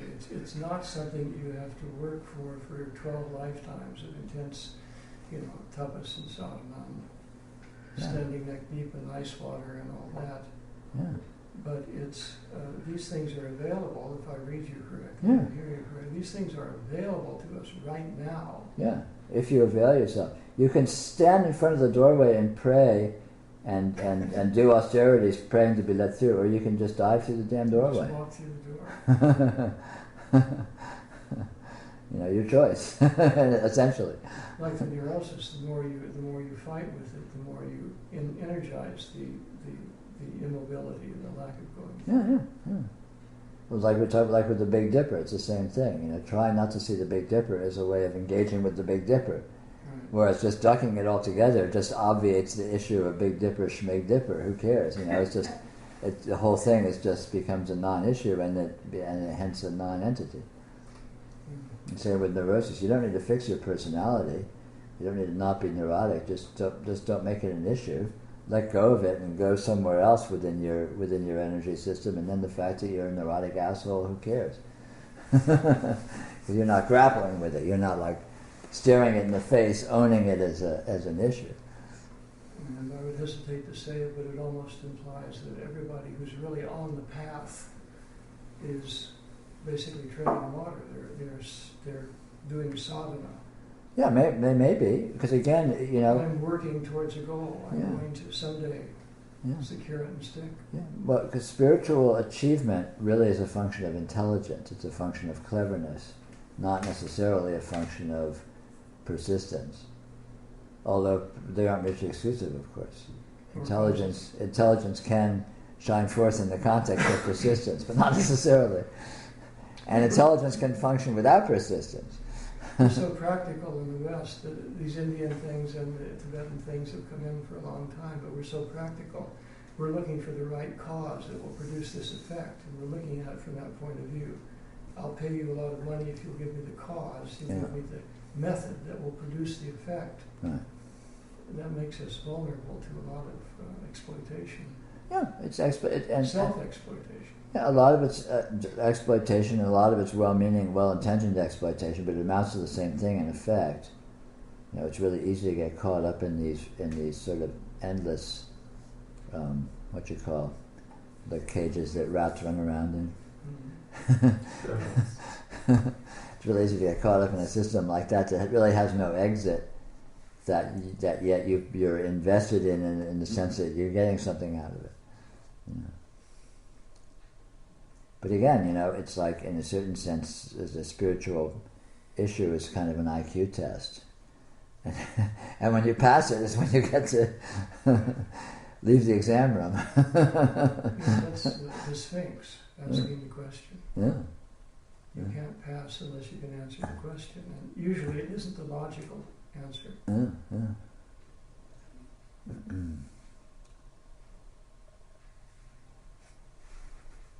I came across a comment recently saying that you can't really get anywhere with Dzogchen without understanding the basic ground or foundation that's based on bodhicitta. Right. And of course, as I explore, I'm always coming back to see things fresh in a new way, and it's like I was just wondering if you could talk about what that is. Sure. Well, bodhicitta is again it's a bone of contention because exactly how you translate it and exactly how you take it. Bodhicitta basically means pure consciousness or pure mind. Or enlightened mind. Bodhi meaning enlightened or purified or, you know, whatever, and citta referring to mentality. And it's usually translated, you know, in modern times, compassion. Well, pure mind, compassion, pure mind, compassion. I don't know if that's, in Dzogchen, they say, yeah, pure mind is the essence of reality, and it's pure intelligence, pure consciousness. And its consciousness, its intelligence is intrinsically pure. I mean, this is the real turning point of the doctrine of Dzogchen, is this Tibetan word kadag, which means primordially pure, unviolably pure, pure from the beginning, never having been tainted, intrinsically pure. It cannot be rendered impure. And this is held to be the nature of the ground, the nature of what this is made of, what this ultimately is this absolutely inviolable purity. So in that context, ignorance is purity, is bodhicitta. You know, so you know, and mistakes are purity, are bodhicitta. Samsara is purity, is bodhicitta. So there's nothing to correct in Dzogchen because the inherent condition is inherently unviolable, is inherently pure. It's pure and perfect from the beginningless beginning is a way that as a phrase that shows up often.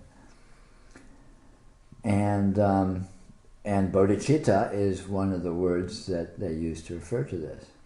You know, enlightened mind, enlightened mentality, enlightened consciousness, enlightened intelligence, which is a different translation or a different emphasis of the word than translating as compassion, especially in a simplistic sense, which implies some kind of a bleeding heart sympathy for all these poor suffering beings out there, and you know, you just want to go buy them a Coke or something. You know?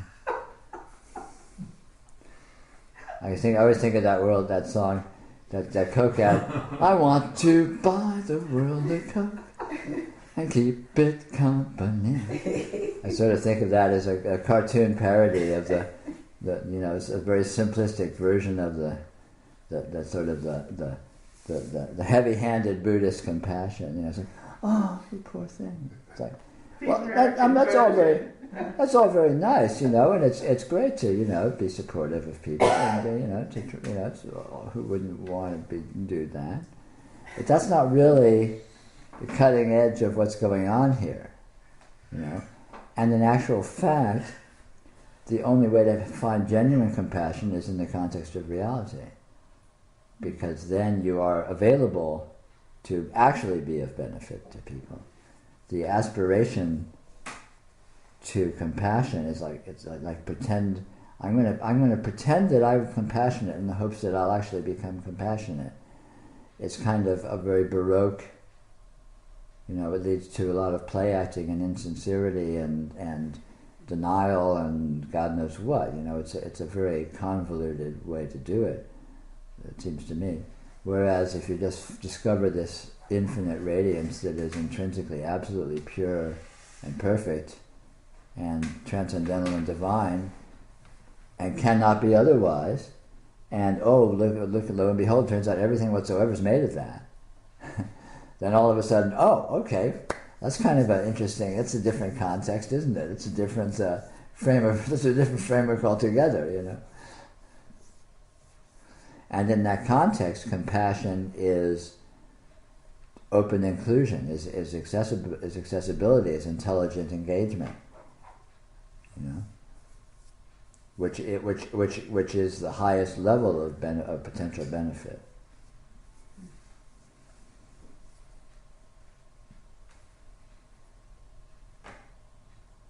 So I don't know. Does that talk about what you were? That's good. So is in Dzogchen terms, is bodhicitta the same as rigpa? Rigpa is you might say the active. No, not recognition. Rigpa is the active side of bodhicitta. Bodhicitta is the condition of pure intelligence, pure consciousness, and rigpa is the fact that this pure consciousness is fundamentally engaged and engaging. It's fundamentally radiant. It's radiance in a sense. Yes, yes.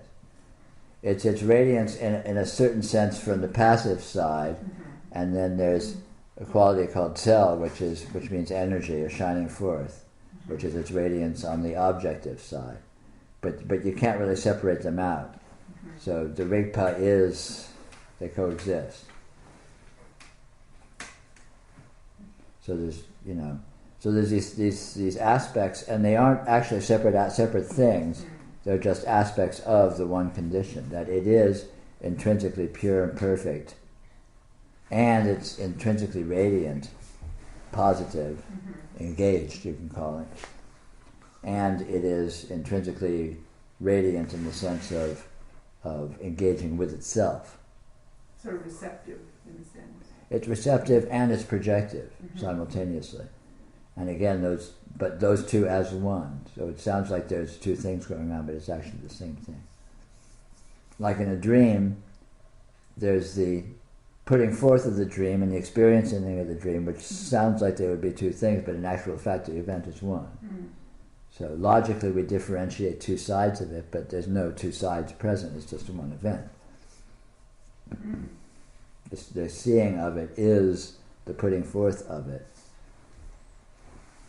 And that they make that point within Dzogchen as well. So the primordial purity is pure intelligence, is total engagement, is a shining forth. And so you get all of these aspects of it which show up as this, without it ever departing from itself, and without it having actually additional parts or additional functions. So does this also lead into the three kayas, three bodies? Yeah. The Dharmakaya is essentially the bodhicitta, just the absolute purity. Although it intrinsically has and contains all the tendencies of expression that exist. The Dharmakaya emphasizes just the being of that primordial condition, and the Sambhogakaya is the shining forth of Rigpa and of energy, but just as a shining forth. And then the Nirmanakaya is the patterning, the way that the shining forth of Sambhogakaya has meaningfulness.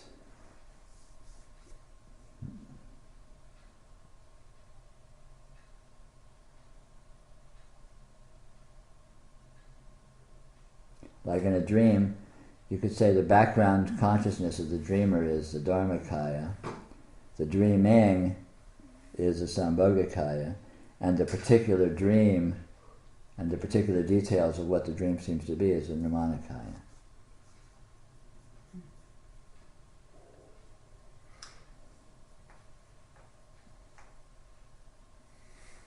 And that couldn't be seen without the shining forth.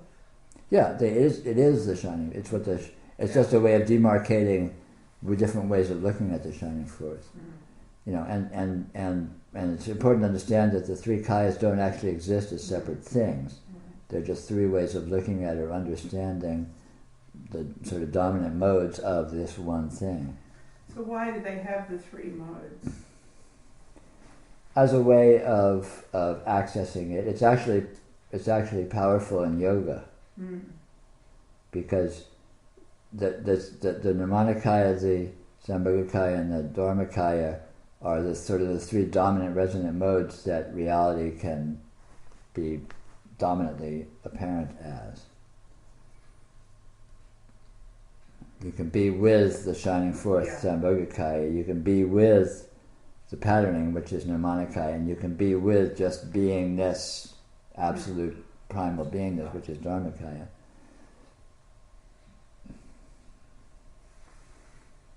And even though, since it's one, you could say there's no demarcation between those, so in a sense it's a continuum. At the same time, those modes tend to sort of be resonant peaks that have more obviousness.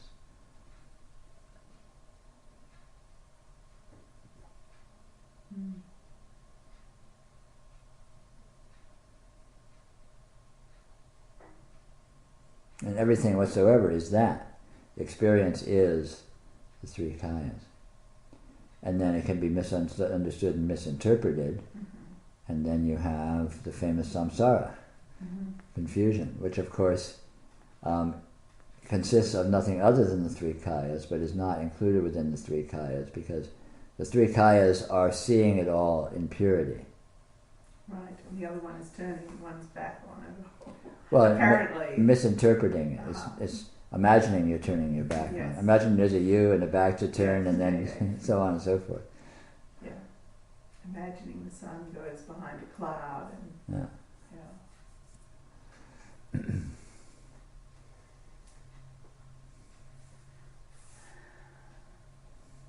The three kayas experientially are realization. So experiencing them as such as they are is like lucid dreaming. You know, in lucid dreaming, the pattern of the dream is still there, but you're not taking it to be anything. So there's no samsara, but there is nirmanakaya, because the patterning is present. But when you think it's a real dream and you're stuck in it and you're scared and you're running away from the boogeyman, then that's samsara. That's because that's not just nirmanakaya, because nirmanakaya is just empty patterning. So seeing that reality consists comprehensively of the three kayas and nothing else is what realization looks like. You know the being, you know the radiance, and you know the patterning, and you know that there's nothing else. There's nothing else here.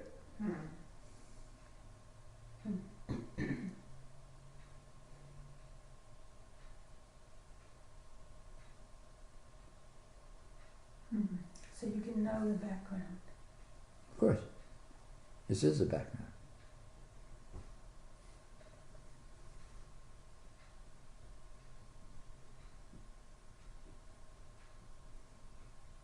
background isn't a very good way to put it, because it implies that it's sort of backstage or behind or something, and it's not. Yeah, it's you say it's you can call it the root condition. The basic condition is a good one. Or you can call it the root substance. Everything exists within the root substance and is made of the root substance. You can think of it as pure transcendental being. Without quality. I mean, if you just feel the being of the present moment, and whatever appears and even appearance itself is occurring within being, but being is absolutely the unconditioned sine qua non. There obviously is being. That's the ground. Is being, not as an abstraction or as a thought, but this actual present being. Dharmakaya is the most present phenomena. Wow. It's not an abstraction. It's the supreme concreteness. The actual being of this present moment, and all the qualities that seem to appear, only have their oomphiness because of the being. It's the being that you're actually feeling. And actually, that could be the the illusion that we entertain is to believe that we can see things without that background. Yeah, of course. It's all confusion consists in imagining divisions and separations where there are none, and imagining that there could be anything that could be divided and separated from something else, where that sort of condition doesn't actually obtain. But the background, like as in background radiation or background noise, I find that actually quite a useful way of looking at it. Sure. Yeah. But that's more being with the fineness of the radiation in context of the coarseness, or different degrees of fineness within the radiance. Yeah, it's like a canvas that everything's based on. Yeah. And in a painting, without the canvas, there wouldn't be a painting. So the canvas is what you're actually seeing. It holds all the color. So the canvas gives the painting its body. And likewise, all experience has body because of Dharmakaya. So it's very explicit. It's very front and center. It's not an abstract thing at all. It's very, very concrete. But the specifics, or you could say the content, would be Nirmanakaya. Nirmanakaya and Sambhogakaya. But all those exist within and consist of Dharmakaya. So it's not, they aren't actually separate conditions. They're different ways of, it's like a dream exists within and consists of sleep. Or you could say exists within and consists of consciousness. You could say Dharmakaya is consciousness, and the sense that your experience exists within consciousness. So everything, but again, not as an abstract quality, but as this field that is present is consciousness. That's like what it actually is. That's the stuff that is here. Experience is made of consciousness. And it looks like it has patterns, and it looks like it has, a shining forth, which is the other two designations in terms of the three kaya model.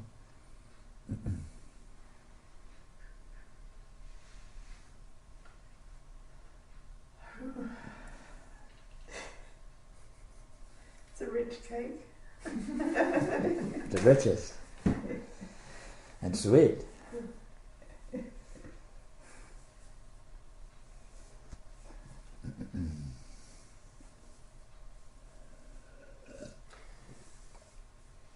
When I think of the Dharmakaya, I usually use one thing that I do is I ask myself, do I exist? Right. And I answer it by saying, certainly I exist. And then I ask myself, how do I know that I exist? Because that's the most clear, certain thing that I hold. I do exist. I can't. It's impossible for me to deny my existence. Right. Sure. And yet I can't get a hold of that. Right. How do I know it? Darn if I know. You know it because it is a present certainty. Mm-hmm. You know it because it is present. It's not an abstraction. No, it's not. Calling it existence, and especially calling it you existing, is an abstraction. Or give, smears it with abstract aspects. Mhm. But existence is a very concrete fact. It's a certain You can't say what it is, you can't find it or isolate it or define it, but that it is a fact, it's the fact. And any other facts exist in the context of that. But yeah, you can definitely find it, feel your existence, feel the existence of the present moment, all of that is a way to feel, yeah, this is pretty darn concrete. This isness is not an imputation. It's not a delicate notion or a concept. It's like, wow, this is, and everything whatsoever exists in that context, all experience, sensations and vision and everything exists within isness, or it wouldn't exist at all. And so this isness is it's very concrete, very present. It's more present than outside and inside. Outside and inside exist within the context of isness. So isness is non-spatial, or let's say it's trans-spatial. Spaces exist within it, and so on. But anyway, the point is to experience this directly and realize it's not a concept. It's not just ideas or philosophy.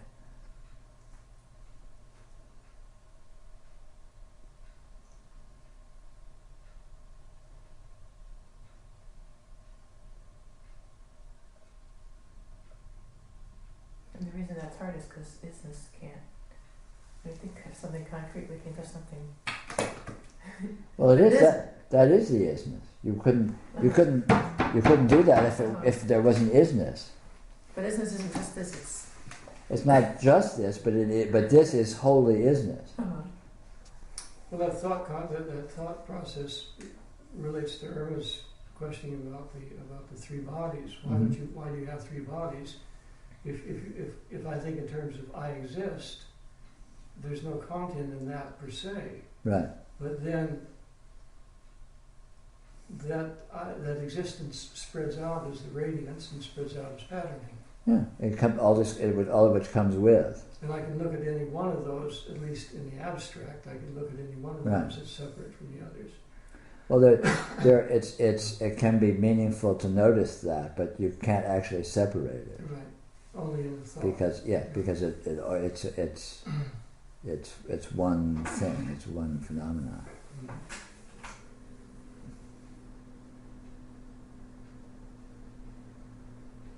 In actual fact, the doctrine of the Holy Trinity within Christianity is exactly the same doctrine, although it's been heavily camouflaged with all sorts of interpretations. Where, of course, the Father is the Dharmakaya, the Holy Ghost is the Sambhogakaya, and the Son is the Nirmanakaya. I have one question about your terminology when you use it back in the tarot. You use the term causal. Mm-hmm. Are you using that for Dharmakaya? It depends on the context that I use it. I don't remember. I think in one place, I think it's back in the tarot context again, that paradigm, but I think you're using it in that term. I just wanted to clarify for my own understanding if you're using that as causal. Okay. Because coming out well, of the essentially, tradition, you want to have the causal body is not the final stage. Yeah. Well, a causal refers to Sambhogakaya, which of course is a mode of Dharmakaya, so it's subtle. But causal is Sambhogakaya. Sambhogakaya, everything that seems to be done is actually being done by Sambhogakaya. Okay. And then what appears to be being done is Nirmanakaya. Okay, I got it. But again, it's subtle because they aren't actually discrete things.